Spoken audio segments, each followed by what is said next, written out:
أعوذ بالله من الشيطان الرجيم. بسم الله الرحمن الرحيم. واستكبر هو وجنوده في الأرض بغير الحق وظنوا أنهم إلينا لا يرجعون. سورة القصص 39 نمبر آیات. په دې 39 نمبر آیات کې د فرعونانو دوه غټ قباحتونه ذکر کیږي. یو قباحت دا و چې واستکبر ځان یې لوی وګاڼو، ځان یې د څه شي نه لوی وګاڼو؟ د الله تعالی د دین نه ځان غټ وګاڼو، د الله تعالی دین هغې نه ځان غټ وشمېره چې زه دومره غټ سړی یم چې ګویا د الله تعالی دین ما باندې عملي کول نشته. او د دغه جرم څه د الله تعالی د پیغمبر هغه لویوالی هم د زړه نه ویسته، د موسی علیه السلام شان یې هم د ذهن نه ویسته. ځکه چې کله د دین نه سړی ځان غټ ګڼي، په دنیا احکامو باندې شرمېږي، هغې د پیغمبر څخه ښکاري، هغې د آسماني کتاب بیا څخه ښکاري. نو دې ځان لوی وګاڼو چې دا ډېرو جرمونو بنیاد و. هو د وجنوده لښکر د ده فی الارض په ځمکې، ځمکې نه مراد ځمکه د مصر مراد، ځکه چې بهر دنیا کې حکومت نه و. بغیر الحق په ناحقه باندې. وظنوا او دوی ګمان کاوه انهم الینا لا یرجعون، چې یقینا دوی به موږ ته واپس نشي. الله تعالی وایي فرعونانو د هغې لښکرو دا ګمان لاره چې موږ ته به مخې ته رانشي چې دین ته پوښتنه وکړم چې ولې تاسو دین سره دښمني کوله، او د الله تعالی آسماني دین او شریعت تاسو څنګه مسترد کړی و او ولې نه مانو. نو اصل کې دوی د دوباره ژوندون عقیده نه لرله. وظنوا انهم الینا لا یرجعون نه معلومیږي دا چې د بعث بعد الموت دا خلک قایل نه و، د دوباره ژوندون او د الله تعالی مخې ته د وتلو قایل نه و. نو د سبق خلاصه دا شوه چې فرعونیانو د هلاکېدلو غټ مرضونه دوه وو.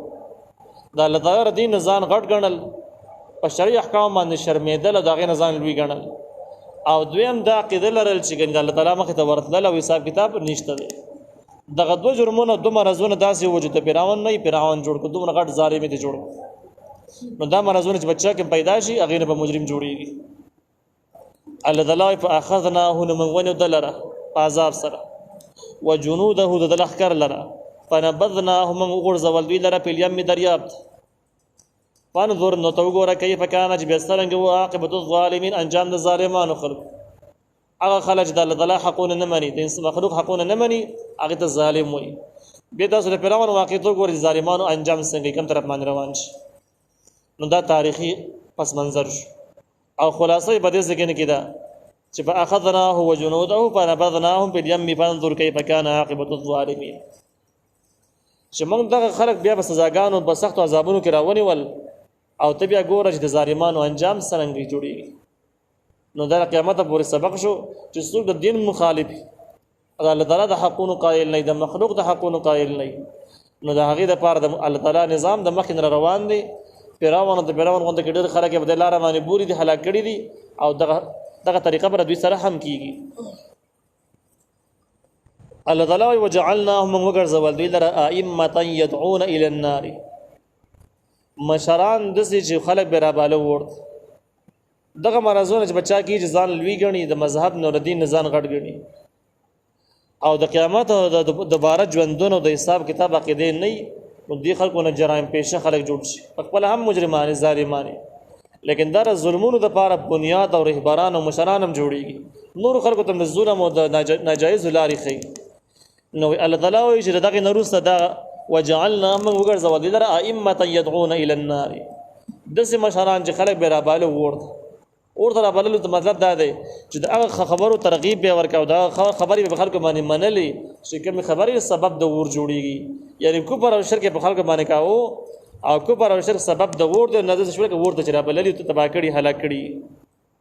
دا د فرعونیانو احوال دي. و یوم القیامت په ورځ د قیامت باندې لا ینصرون، هېڅ مدد به یې ونه شي.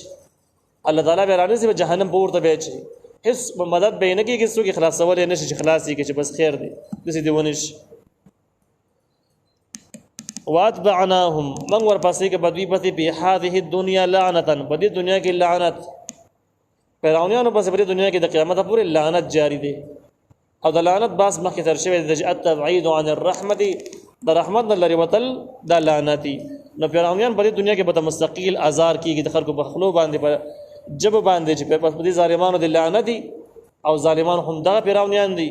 نو دغه لعنت دغه خیری به د قیامت پورې جاری د الله رحمت نه به خلق مستقل لري و یوم القیامت به ورځ قیامت باندې به هم من المقبوحین دوی د بدحال خلکو نه مقبوح بدحال سره قیامت به ورځ به دوی حال هم ډیر زیات خرابي جهنم اور به زیش نو د ټولو سبقونو خلاصه دا شو چې د دین دشمنی به انسان باندې دوه قسم حقونه دي الهي حقونه د الله تعالی حقونه او د مخلوق حقونه دا چې ادا کوي ته عادل منصف او مؤمن ویل کېږي چې دا نه ادا کوي ته ظالم ویل کېږي او ظالمانو د بار په دنیا کې هم د هلاکت نظام د مخ نه جاری دی د الله تعالی نظام روان دی کله کله به سره گزارم کې خو ډېر خراب رانیسي او هلاکیږي او د قیامت په ورځ باندې د خلق من المقبوحین د بدحال نه چې کوم نو حالات ډېر خرابي نو دغه خراب دغه ظالمانو قسم به ظالمان هم دغه خلک د من المقبوحین د بدحال خلقونه وشي